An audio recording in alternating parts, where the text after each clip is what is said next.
હળવદના main road પર શું હાલત છે લાઇટોની, તો આપણે આ વિડીયોમાં જોઈશું કે આ સ્ટ્રીટ લાઇટના જે વીજ પોલ છે એના જે કનેક્શન હોય એ તારના કનેક્શન બોડીઓ છે હાવ ખુલ્લી હાલતમાં છે. લોકોને શોર્ટ સર્કિટ થાય તો જવાબદારી કોની?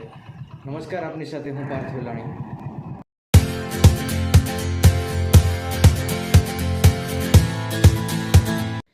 હળવદ શહેરમાં મેઇન રોડ તરફ આવવાના રસ્તામાં જે સ્ટ્રીટ લાઇટના પોલ છે એ પોલની લાઇટોમાં જે કનેક્શન છે એ બોડિયા એ કેવી હાલતમાં છે તે આપણે જોઈ શકીએ છીએ કે આવી હાલતમાં આ બધા બોડિયા છે સાવ ખુલ્લી હાલતમાં છે અને તાર પણ આવી રીતે ખુલ્લી હાલતમાં હોય તો લોકોને શોર્ટ સર્કિટ થાય, નાના કોઈક બાળકો હોય ત્યાં એને અડી જાય. અને ખાસ તો અત્યારે વરસાદની સિઝન છે, વરસાદની સિઝનમાં લોકો એને અડી જાય અને શોર્ટ સર્કિટ થાય અને દુર્ઘટના બને તો જવાબદારી કોની? એક તો આ સ્ટ્રીટ લાઇટના વીજ પોલ છે એની ઘણી બધી લાઇટો ચાલુ પણ નથી હોતી, ક્યારેક તો બધી લાઇટો પણ બંધ હોય. આવી હાલતમાં લોકોને રહેવું પડતું હોય છે અને ખાસ વાહન ચાલકોને પણ ભારે હાલાકી વેઠવાનો વારો આવતો હોય છે.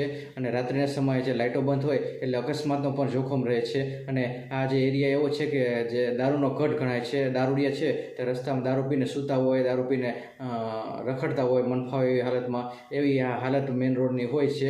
અને આવી હાલતમાં જે વાહન ચાલકોને અને જે લોકો પસાર થતા હોય એને ભારે મુશ્કેલી વેઠવાનો વારો આવતો હોય છે. અને અત્યારે હાલ જે આવી હાલતમાં આ લાઇટોના જે કનેક્શનો છે એ જે સાવ ખુલ્લી રીતે છે અને આવી રીતે બેદરકારી છે તંત્રની. અને આની ઉપરથી આપણે સમજી શકાય છે કે તંત્રની કામગીરી કેવી છે.